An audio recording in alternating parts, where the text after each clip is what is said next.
बिस्मिल्लाहिर्रहमानिर्रहीम। अस्सलाम वालेकुम नाजरीन, मैं हूं बुशरा और आप देख रहे हैं कुकिंग विद बुशरा। आज मैं लेकर आई हूं आपके लिए स्पेशल बीफ टिक्का कढ़ाई, जो कि आप आम रूटीन में भी बना सकते हैं और बकरीद पे भी बनाकर सर्व कर सकते हैं। तो बीफ टिक्का कढ़ाई बनाने के लिए सबसे पहले हमने लिया है आधा किलो बीफ।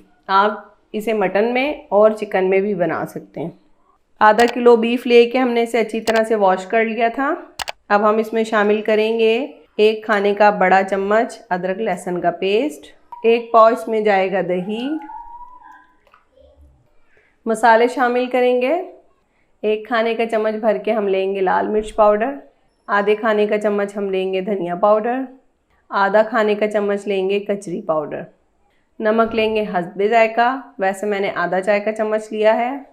भुना कुटा ज़ीरा हम लेंगे आधा चाय का चम्मच, गरम मसाला लेंगे आधा चाय का चम्मच, काली मिर्च पाउडर लेंगे 1 चाय का चौथाई हिस्सा जो होता है आपने उतना लेना। अब ये तमाम मसाले जो है हम इसमें शामिल कर देंगे। इसके बाद हम इसमें शामिल करेंगे 1 खाने का चम्मच सिरका। इन तमाम मसालों को अच्छी तरह से मिक्स करेंगे और गोश्त को मैरिनेट होने के लिए 1 घंटे के लिए रख देंगे।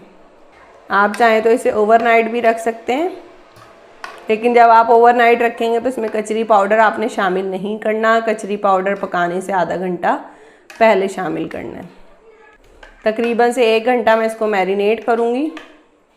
आजकल गर्मियाँ हैं तो आप इसे मैरिनेट करके फ्रिज में रख दें ताकि बाहर ही ख़राब ना हो। गोश्त को मैरिनेट होते हुए 1 घंटा हो गया है। अब किसी भी कढ़ाई में 1 कप ऑयल डालेंगे और उसके अंदर शामिल करेंगे दरमियाने साइज़ की 2 बारीक कटी हुई प्याज। प्याज को हमने हल्का सा पिंक करना है, कलर आने तक प्याज को अच्छी तरह से पकाएंगे। प्याज जो है वो हमारी पिंक हो गई, आप देख सकते हैं। इसको हमने पूरी तरह ब्राउन नहीं करना। अब हम इसमें शामिल कर देंगे 3 दरमियाने साइज़ के टमाटर, चम्मच चलाएंगे। अब हम इसमें शामिल कर देंगे ये जो हमने मैरिनेट करके रखा था गोश्त, ये सारा शामिल कर देंगे। अच्छी तरह से मिक्स करेंगे। अब हम इसमें पानी बिल्कुल भी शामिल नहीं करेंगे और ढकना ढक के तकरीबन इसे 30 मिनट तक पकाएंगे। दही पानी छोड़ेगा, उसी पानी में ये गोश्त अच्छी तरह से गल जाएगा। चूल्हे की आंच जो है वो आपने दरमियानी रखनी है, ना बहुत तेज़ और ना ही बहुत कम, बस ये पकता भी रहे और ये लगे भी ना। गोश्त को पकते हुए तकरीबन आधा घंटा हो गया है और बीच बीच में मैंने इसे चम्मच से चेक भी किया था कि लग ना जाए। आपने भी इसी तरह करना है। आप ये देख सकते हैं कि इसका जो मसाला है ऑयल अलग हो गया है और ये जो मसाला है ये भी आप देखें भुनाई पर आ गया है। अब हम अच्छी तरह से इसकी भुनाई करेंगे चूल्हे की आंच तेज़ करके। अब हम इसके अंदर चमचा चलाते रहेंगे ताकि ये जो टमाटर और प्याज है ये भी अच्छी तरह से घुल जाएँ और अच्छा सा एक मसाला बनकर तैयार हो। आप इसे प्रेशर कुकर में भी बना सकते हैं। प्रेशर कुकर में जब आप इसे 1 घंटा मैरिनेट करेंगे तो आपने 10 मिनट इसको प्रेशर देना है।